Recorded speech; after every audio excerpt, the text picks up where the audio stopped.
Saurabh Mukherjee Marcellus investment के fund manager हैं और विद इन इंडिया काफी पॉपुलर फंड मैनेजर है।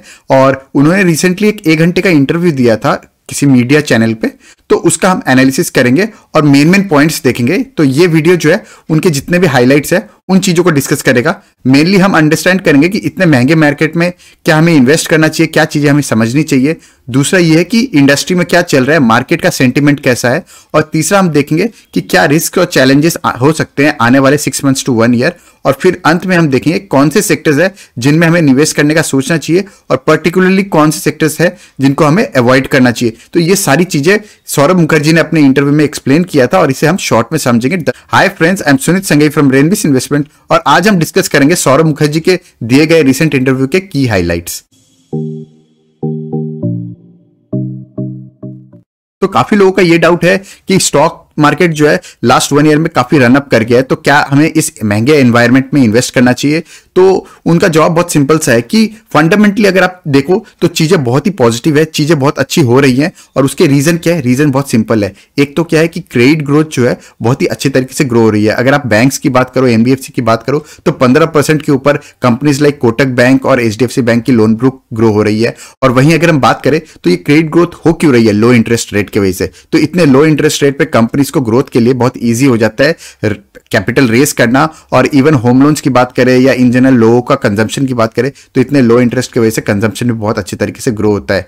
तो ये सारी चीजें क्या कर रही है, डिमांड पुश कर रही है, डिमांड की काफी अच्छी ग्रोथ हुई है। हालांकि यहाँ पे इन्फ्लेशन का चैलेंज रहेगा आने वाले 3 से 4 क्वार्टर्स, लेकिन ये इन्फ्लेशन का चैलेंज हमेशा रहता है जब भी ग्रोथ आती है साथ में। और यहाँ पे अगर हम देखें तो क्या ये चीजें एक्चुअली हो रही है, तो आप देखो जितनी भी स्टील कंपनीज है उन्होंने अपना कैपेक्स ऑलरेडी अनाउंस कर दिया है। कैपेक्स जो है ये बेसिकली और ज्यादा प्रोडक्शन कैपेसिटी बढ़ाने की बात होती है और ये प्रोडक्शन इमीडिएटली नहीं आएगा, आने वाले 2 साल बाद ही इनकी प्रोडक्शन एक्चुअली आ सकती है। तो ये जो आने वाले 2 साल है इसमें थोड़ा सा सप्लाई का कंस्ट्रेंट रह सकता है, स्पेशली स्टील सेक्टर की बात करें। और इस वजह से क्या हो सकता है, इन्फ्लेशन प्रेशर हो सकता है। हालांकि कैपेक्स जो है वो इमीडिएटली जो उनकी कैपेसिटी है मैन्युफैक्चरिंग प्लांट की, उनकी यूटिलाइजेशन को भी बढ़ाने की बात है और उसके बाद जो है नए प्लांट सेटअप करने की बात है। तो ये सारी चीजें जो है ये ग्रोथ को पुश करने वाली बात हुई। इसके अलावा अगर हम देखें तो रियल एस्टेट में भी बहुत अच्छी रोबस्ट डिमांड आ रही है, रिवाइवल के चांसेस हैं।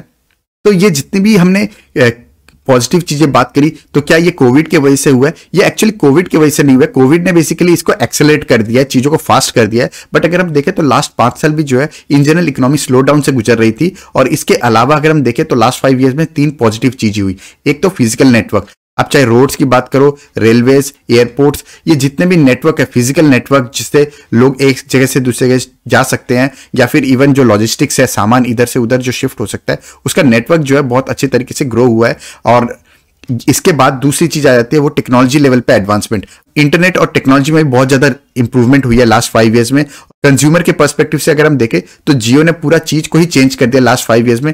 And to end even villages में लोग जो है बहुत अच्छे तरीके से इंटरनेट को यूज कर पा रहे हैं। और वहीं जो है टेक्नोलॉजी इतनी एडवांस हो गई कि जो छोटी कंपनीज है वो भी जो है टेक्नोलॉजी को अच्छे तरीके से यूज करने लगी है। सैस में प्रोडक्ट्स आने लगे, जो बहुत महंगे सॉफ्टवेयर आया करते थे सप्लाई चेन के अंदर, ईआरपी के अंदर, वो सॉफ्टवेयर जो है एज अ सर्विस सेल होने लगा है। उससे क्या होता है कि उनके कॉस्टिंग गिर जाती है और छोटी छोटी कंपनी भी वो ईआरपी को यूज कर सकती है। तो ये एडवांटेजेस हुए हैं स्पेशली टेक्नोलॉजी फ्रंट पे। और तीसरा आ जाता है कि गवर्नमेंट का जो अटैक हुआ है, डिमोनेटाइजेशन हुआ है, या फिर जीएसटी की बात करें तो इससे क्या होता है, अटैक ऑन ब्लैक मनी, या फिर हम बोले तो फिजिकली जो गोल्ड रखा जाता था वहां पे आप देखो कि डिजिटल गोल्ड की तरफ पुश हुआ है। और वहीं लैंड्स की बात करें तो लैंड्स में भी काफी सारे रूल्स आ गए। तो ये सारी चीजें क्या करी है, ये सारी चीजें कर रही हैं कि लोग डिजिटल की तरफ मूव हो रहे हैं, डिजिटल मनी की तरफ पुश हो रहे हैं, या फिर ऑर्गेनाइज सेक्टर की तरफ पुश हो रहे हैं। और इसके वजह से जितनी भी बड़ी कंपनी है, स्पेशली जो फ्रेंचाइजी लेवल के ऑपरेशंस होते हैं, मास्टर फ्रेंचाइजी जैसे बोलते हैं, जैसे चाहे वो एशियन पेंट हो, पीडलाइट हो, इस तरह की जो मास्टर फ्रेंचाइजी है, इनको बहुत ही अच्छे तरीके से एक मोट मिला है। और इनका फ्री कैश फ्लो जो है लास्ट 3 से 5 साल ऑलरेडी 20% के ऊपर ग्रो हुआ है। और यहाँ पे अगर हम देखें तो आने वाले टाइम में भी बहुत अच्छी ग्रोथ एक्सपेक्टेड है इन कंपनीज से। ये सारी चीजें तो हो गई पॉजिटिव, लेकिन कौन से सेक्टर्स पे हमें फोकस करना चाहिए, कौन से सेक्टर्स को हमें अवॉइड करना चाहिए।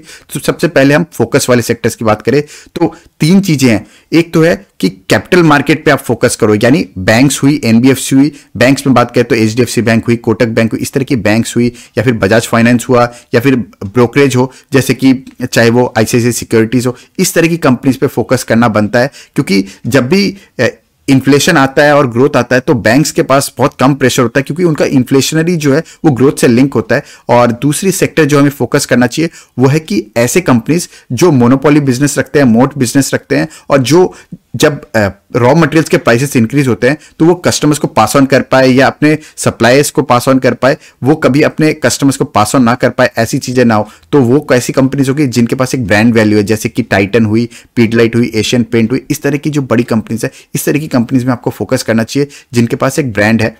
और तीसरी सेक्टर जिसमें आपको फोकस करना चाहिए वो है स्पेशलिटी केमिकल हुई या फिर स्पेशलाइज्ड फार्मा हुई। इनमें क्यों? क्योंकि एक तो चाइना प्लस वन का थीम है। ऑलरेडी आप देखो काफी सारी कंपनीज है चाइना में जो बंद हो रही है, और धीरे धीरे उनकी मैन्युफैक्चरिंग कैपेसिटी अक्रॉस वर्ल्ड जो डिमांड है उसको सप्लाई करने के लिए इंडिया मीट कर रही है। तो यहाँ पे स्पेशलाइज्ड केमिकल का फैक्टर जो है वो इंडिया में इस तरीके से प्ले आउट होता है। और वहीं स्पेशलिटी फार्मा की बात करें तो companies like Divi's lab, Laurus lab, ये बहुत अच्छी तरीके से एपीआई मैन्युफैक्चरिंग करते हैं। तो ये जो कंपनीज है ये बेसिकली अपना एक स्पेशलाइजेशन रखती है, और ये स्पेशलाइजेशन की वजह से बहुत अच्छे तरीके से ये अपने कॉम्पिटिटर्स को बीट भी कर पाते हैं। और इनफैक्ट ज्यादा कॉम्पिटिटर्स इनके होते भी नहीं है, चाहे वो जीएमएम फॉडलर की बात करें, एल्काइल अमाइंस की बात करें, बालाजी अमाइंस की बात करें। तो इस तरह की कंपनीज को आपको फोकस करना चाहिए इस सेक्टर में। और अब आ जाते हैं कौन से सेक्टर्स को हमें अवॉइड करना चाहिए। तो जैसा मैंने कहा कि जब इन्फ्लेशन का माहौल है तो वहां पे अगर आपके प्राइसेस इंक्रीज होते हैं तो आप अगर कस्टमर्स को पास ऑन ना कर पाओ तो वो आपके लिए चैलेंज होता है। ये कैसे जगह होता है? ये वैसी कंपनीज का होता है जिनका खुद का ब्रांड वैल्यू नहीं होता है, या चाहे वो ऑटो एंसिलरी कंपनीज बोले जो खुद मैन्युफैक्चरिंग करते हैं और उसके बाद ऑटोमोबाइल कंपनीज को पार्ट सप्लाई करते हैं। उन तरह की कंपनीज में जो है ये थोड़ा सा प्रेशर रहेगा। दूसरा आ जाता है ओरिजिनल इक्विपमेंट मैन्युफैक्चरर्स, यानी ओरिजिनल इक्विपमेंट मैन्युफैक्चरर्स जिनका खुद का ब्रांड वैल्यू नहीं है, वो बेसिकली बड़े ब्रांड्स को सप्लाई करते हैं। एग्जांपल के तौर पे मैं बताऊं तो डिक्सन टेक्नोलॉजीज, इस तरह की कंपनीज को एक चैलेंज रहेगा इन्फ्लेशन के माहौल में। तो इस तरह के सेक्टर्स को स्पेशली आपको अगले एक साल अवॉइड करना चाहिए। तो जैसा मैंने कहा कि ऑलरेडी मार्केट में ग्रोथ काफी अच्छी हो रही है, the problem is in the supply side. तो सप्लाई साइड पे अगर हम देखें तो इवन ऑटोमोबाइल सेक्टर की बात करें तो सेमीकंडक्टर की शॉर्टेज की वजह से काफी ज्यादा मैन्युफैक्चरिंग में दिक्कतें आई थी, और इसी तरीके से काफी सारी कंपनीज जो है क्रिटिकल मटेरियल की शॉर्टेज की भी कंप्लेन कर रही है। तो ये जो कंस्ट्रेंट्स है, ये कंस्ट्रेंट्स क्या कर सकते हैं कि इन्फ्लेशन बढ़ा सकते हैं, चीजों के प्राइसेस और ज्यादा महंगे हो सकते हैं।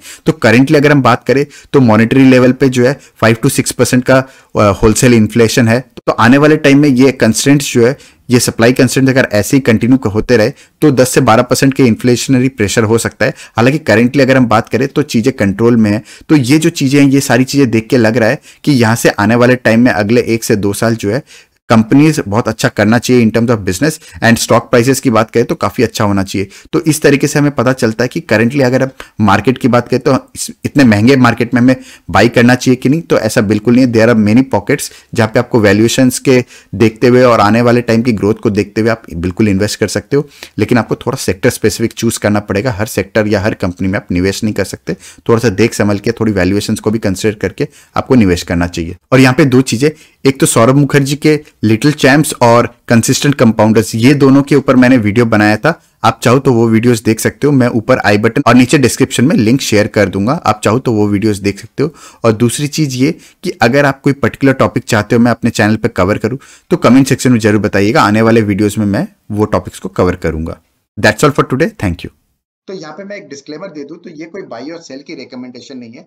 ये बेसिकली लर्निंग पर्पस से वीडियो बनाई गई है ताकि आप ये सीख सको कि एनालिसिस किस तरीके से करना चाहिए और किस तरीके से हमें अपने इन्वेस्टमेंट्स को देखना चाहिए। और अगर आपको यूजफुल लगे तो हमारा टेलीग्राम चैनल है रेनबिस इन्वेस्टमेंट, जिसको आप सर्च करके ज्वाइन कर सकते हो। That's all for today, thank you.